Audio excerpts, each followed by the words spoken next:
Bulletin of Bihar में हम बात करेंगे एक खास मेहमान से। नाम हुआ इनका मनोरंजन सहाय। बहुत ही अच्छी गार्डन है इनकी, गार्डनिंग में माहिर हैं ये।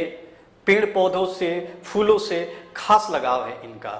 फूलोफॉलो.com के ये को फाउंडर हैं। फूलोफॉलो एक स्टार्टअप है और आज के दिनों में इसका प्रचलन बहुत बढ़ गया है। लोग अपने घरों में अब पेड़ पौधे लगाते हैं। कोरोना काल आपने देख ही लिया। कोरोना काल में लोग घरों से बाहर नहीं निकले और 2 घरों में 3 घरों में वो सफोकेशन महसूस करते थे, जिस कारण से भी गार्डनिंग का क्रेज काफ़ी बढ़ा। सबसे पहले तो मनोरंजन सहाय जी, आपका बहुत बहुत स्वागत है हमारे चैनल में आने के लिए। धन्यवाद, हमें अपने चैनल में बुलाने के लिए बहुत बहुत धन्यवाद। मनोरंजन जी, शुरुआत करते हैं कि ये पेड़ पौधे इन सब का शौक आपको कब से हुआ? हम गार्डनिंग शुरू किए 1982 से जी, करीब 40 वर्ष पहले। ऐसे मेरे यहाँ गार्डनिंग में बहुत पहले से होता चला रहा है, लेकिन 1982 के बाद से इस गार्डनिंग को हम अपना शुरू किए। गार्डनिंग पहले तो गार्डन था, नीचे में बनता चला गया, बढ़ता चला गया, मकान बनता चला गया, वो गार्डन छोटा होता गया। आज हम अपने टेरेस पे गार्डन डेवलप किए हैं। ये भी कंसेप्ट है 1982 से टेरेस पे गार्डन डेवलप करना। शायद उस समय इस तरह का कंसेप्ट नहीं था, लेकिन आज के समय में ये टेरेस गार्डनिंग बहुत फेमस हो गया है। तो हम 1982 से मानकर चलिए कि टेरेस गार्डनिंग शुरू कर दिए। जी, बोंजाई ट्रीटमेंट, रूट ट्रीटमेंट, ये गार्डनिंग के बड़ी मशहूर वर्ड हैं। क्या होते हैं सर ये सब? गार्डनिंग में एक्चुअली छत पे जब हम अपना शुरू किए गार्डनिंग, तो सबसे पहले हम एक लाइन पहले आपको पहले ये बता दें कि जब हम गार्डनिंग शुरू किए तो खूब अच्छे अच्छे फ्लावर्स लगाए जी, बहुत अच्छे फ्लावर्स आए, बहुत खूबसूरत लगा। लेकिन हम लोग जब आपस में बात किए कि जितने लोग भी गार्डन बनाए हैं सभी के पास फ्लावर हैं, तो मेरे पास अलग क्या है? इसमें कुछ स्पेशलिटी होनी चाहिए और हमको कुछ अलग करने का एक जुनून है कि अलग करेंगे और उसमें हम अच्छा करेंगे। तो फ्लावरिंग प्लांट्स आने के बाद मेरे दिमाग में आई कि बॉन्जाई प्लांट तैयार किया जाए। बॉन्जाई वो प्लांट होता है, ये देखिए 1982 में हमारे पास ये दिमाग में बात आई कि हमको बॉन्जाई तैयार करना है। उस समय बॉन्जाई का बहुत ज़्यादा प्रचलन नहीं था। ये आया है जापान से, चाइना से, कोरिया से, वहाँ पे लोग बॉन्जाई का प्रचलन था। लेकिन 1982 में जब हम बॉन्जाई का पहला पेड़ लगाए तो मेरे पास वो सक्सेसफुल हुआ, वो बॉन्जाई बनाना। उसके बाद हम बरगद, नीम, पीपल, पाकर, इस तरह से कई बॉन्जाई बनाए और देखे कि ये सक्सेसफुल हुआ मेरा बनाना। तो इसमें बनाने में ऐसा होता है, बॉन्जाई एक कहने का मतलब हुआ ये छोटा प्लांट, जैसे बरगद हुआ, ये तो विशाल वृक्ष बन जाते हैं। तो हम इस विशाल वृक्ष को छोटे से गमले में कैसे रख सकते हैं? तो अपना अपना शौक होता है। कुछ लोग 5 इंच 6 इंच का ही साइज पे अपने बॉन्जाई को तैयार करते हैं। मेरा थोड़ा सा बड़ा टेरेस था, तो हम 1 फीट से लगभग 1 फीट प्लस माइनस में हम अपना बॉन्जाई को तैयार करना शुरू किए। तो मेरा बरगद, पीपल, नीम, ये जितने पेड़ हैं लगभग 1 फीट का है, थोड़ा सा 1-2 इंच बड़ा, 1-2 इंच छोटा। तो बॉन्जाई तैयार करने में सबसे पहले तो इनका रूट ट्रीटमेंट किया जाता है। रूट को काट छाट कर बनाया जाता है। इसका एक अलग ट्रीटमेंट है, इसका एक अलग चैप्टर होता है, काफ़ी लंबा इस पर डिस्कशन होगा। उसके बाद इसका स्टेम ट्रीटमेंट, लीफ ट्रीटमेंट, मतलब स्टेम बहुत ज़्यादा बड़ा नहीं होने देना है, लीफ को काट कर रखना है, लीफ को बहुत ज़्यादा फ्लोरिश नहीं होने देना है। तो स्टेम, लीफ, रूट ट्रीटमेंट करके हम पौधे को छोटा रखते हैं। मेरे पास तो 30 वर्ष और उससे अधिक के प्लांट हैं, बरगद हैं। उसमें हमको तो लगता है कि वो जो स्टील टूट जो साइड से जो आते हैं, छोटे छोटे जो सोर जिसको कहते हैं, छोटा स्टेम जो कहते हैं, 50 से 60 से ज़्यादा स्टेम्स मेरे बरगद में आ गए हैं। और वो बरगद का हाइट 1 फीट 1 इंच 2 इंच के लगभग है और उसकी उम्र वही करीब 32 साल के लगभग का है वो पेड़ मेरे पास। जी। तो दर्शकों को मैं बता दूं, बोंजई जो होता है एक साधारण हिंदी में उसको कहा जा सकता है कि एक छोटा पौधा, जबकि हम जानते हैं कि बरगद बहुत विशाल होता है, पीपल बहुत विशाल होता है, लेकिन मनोरंजन सा है कि शब्दों में अगर कहा जाए तो इन पौधों को हम छोटा ही रख सकते हैं, पौधे की तरह ही इनको पेड़ ना बनने दें। उनके लिए कुछ रूट ट्रीटमेंट किए जाते हैं और वो पौधे इनके पास बहुत से ऐसे भी हैं जो लगभग 30 साल के हैं, लेकिन उनकी जो साइज है वो 1 से 1.5 फीट के अंदर ही है। मनोरंजन जी, कुछ पौराणिक कथाओं के बारे में सुना जाता है या आम भाषा में लोग यह कहते हैं कि बरगद का पेड़ या नीम का पेड़ या पीपल का पेड़ वो अपने गार्डन में नहीं लगाना चाहिए। यह एक मिथ है, क्या कहना चाहेंगे इसके बारे में? देखिए, ऐसी बात तो नहीं है। लोग कुछ वर्षों पहले से ऐसा एक माहौल क्रिएट किए हैं कि नीम के पेड़ पर, बरगद के पेड़ पर, पीपल के पेड़ पे भूत होता है जी। और कुछ एक 1970 के बाद से एक ऐसा माहौल बनाया गया कि रोड साइड में जितने नीम के, बरगद के, पीपल के पेड़ हैं उनको काट दिया जाए, इसलिए कि भूत आता है, उससे रोड में डिस्टर्बेंस होता है और बहुत तरह की बातें बोली जाती हैं। तो क्या सिर्फ नीम के और पीपल के और बरगद के पेड़ से ही रोड का डिस्टर्बेंस होता है? नहीं। हमारी संस्कृति को हमसे दूर करने के लिए इन वृक्षों को अलग किया गया हमसे और कहा गया कि इन पर भूत आती है। ऐसी कोई बात नहीं है। मैं बहुत सिरे से खारिज करता हूँ इस शब्दों को। मैं अपने घर में छोटे बड़े मिलाकर 50 से 60 नीम, बरगद, पीपर, पाकर इत्यादि वृक्षों को रखा हूँ अपने पास। और क्या भूत प्रेत, हम तो अगर कोई कहते हैं भूत है तो हम तो कहते हैं भाई कि नीम के पेड़ पर तो स्वयं कृष्ण भगवान बैठते हैं, पीपल पर भगवान बैठते हैं, बरगद पे भगवान बैठते हैं, तो भूत कैसे आ जाएगा इसमें? नहीं, हमारी संस्कृति को हमसे दूर किया गया। जी। सहाय जी, यह भी एक क्वेश्चन आता है कि कोरोना काल में इसका गार्डनिंग का ट्रेंड काफ़ी बढ़ा है। क्या इम्पैक्ट रहा कि कोरोना का, कि गार्डनिंग का ज़्यादा क्रेज आ गया?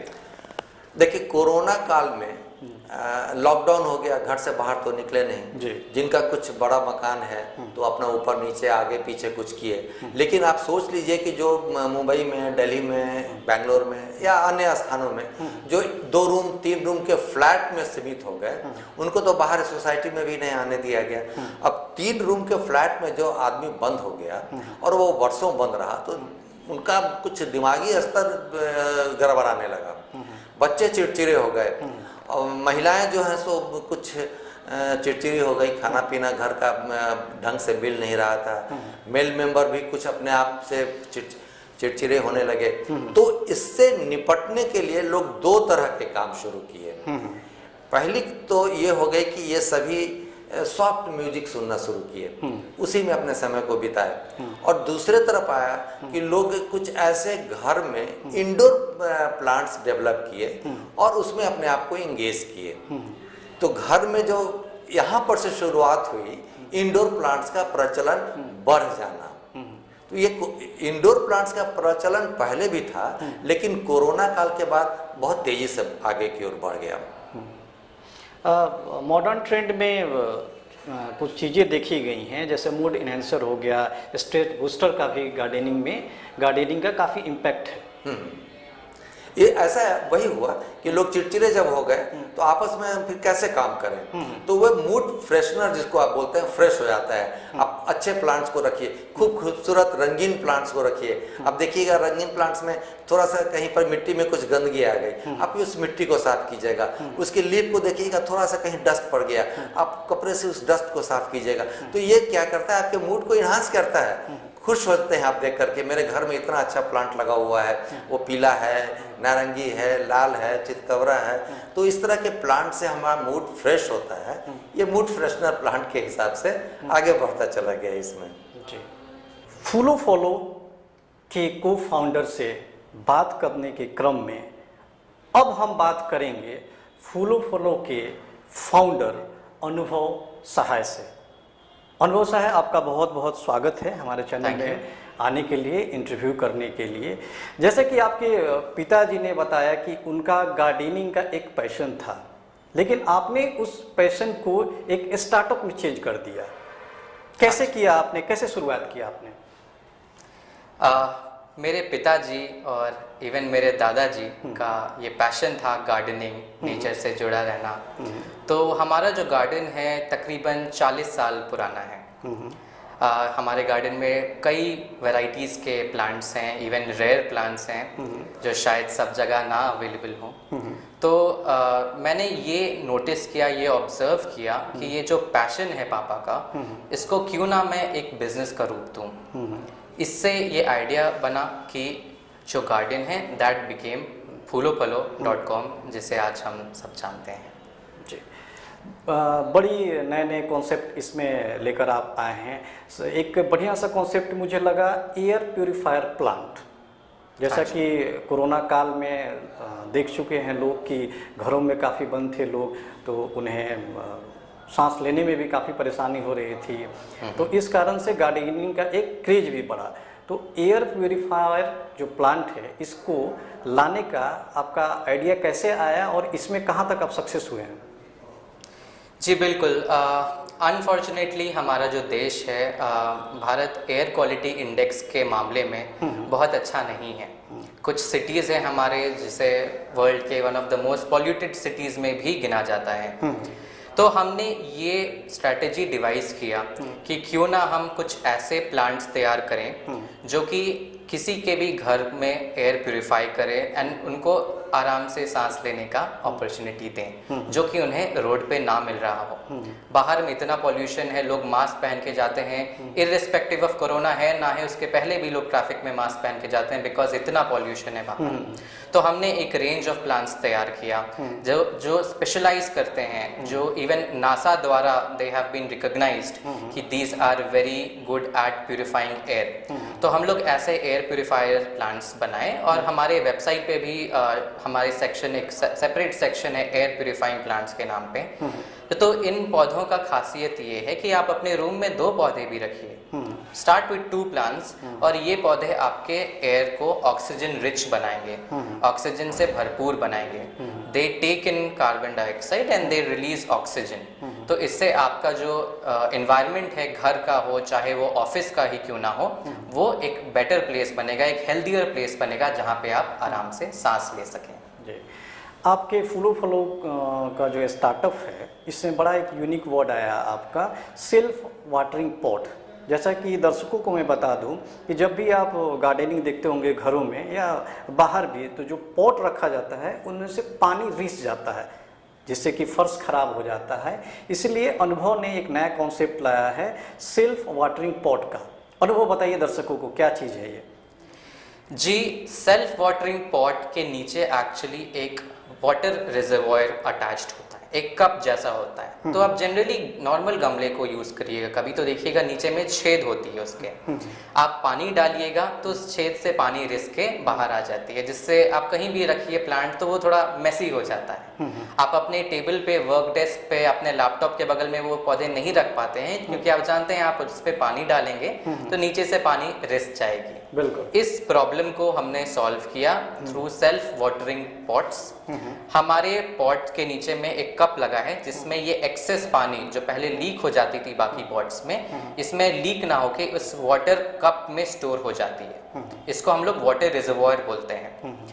और इसका एक और खासियत बात ये है कि जैसे जमीन पे लगा पौधा अंडरग्राउंड से पानी खुद अब्जॉर्ब कर लेता है, वैसे ही इस सेल्फ वाटरिंग पॉट में एक तरह से नीचे में अंडरग्राउंड वाटर है, इट्स अ वाटर रिजर्वॉयर। तो ये पौधे नीचे से उन वाटर रिजर्वॉयर में जमे पानी से खुद से पानी सोख लेते हैं। तो आप पहले पानी डाले पौधे में, जितना उसे अब्जॉर्ब करना था उसने किया, फिर वो नीचे पानी excess water self watering pot के कप में जाके स्टोर हो गया।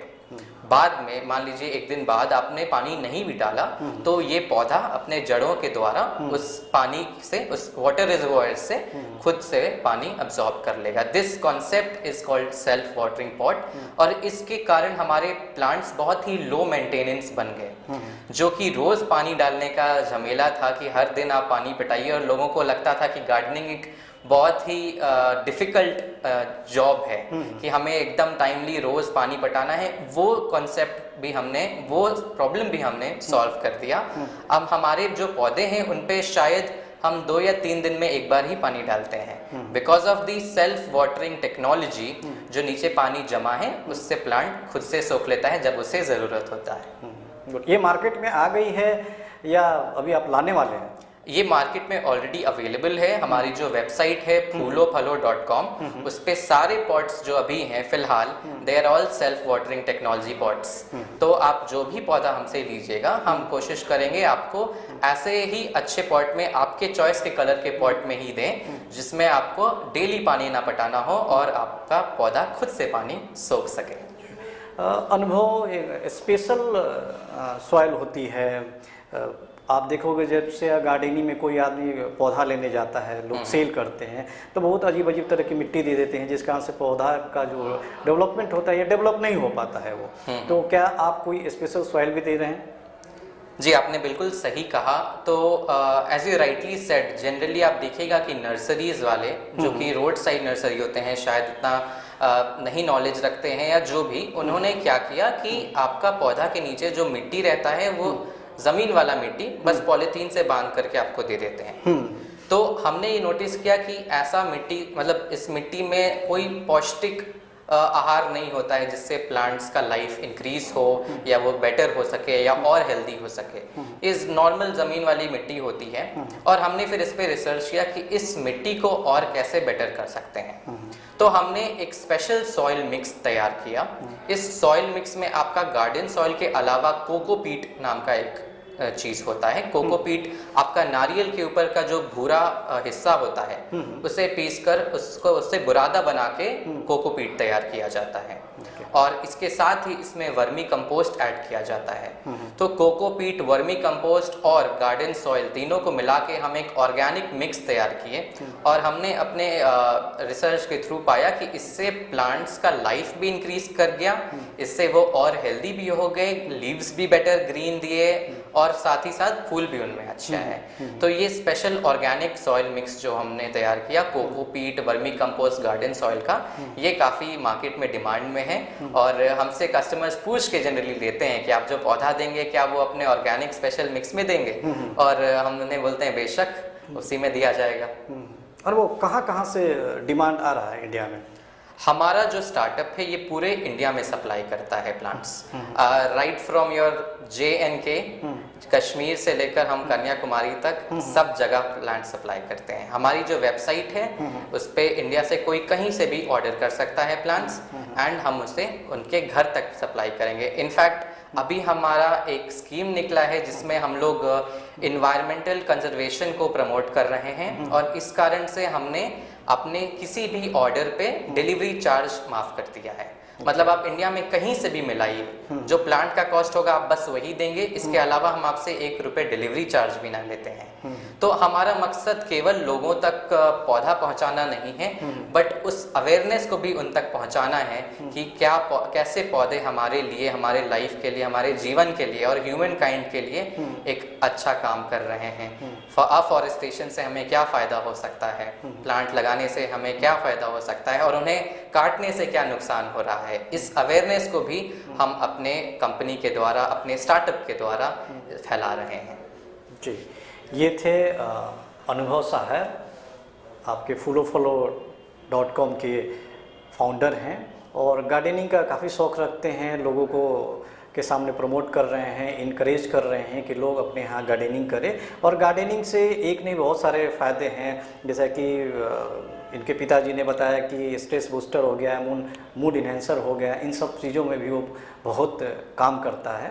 तो हम अनुभव को बहुत बहुत बधाई देंगे कि आप इस बहुत ही अच्छी स्टार्टअप को लेकर इसी तरह आगे बढ़ें और लोगों को काफ़ी सपोर्ट भी आपको मिले। अनुभव हमारे चैनल में आने के लिए आपका बहुत बहुत धन्यवाद। Thank you very much. Thank you.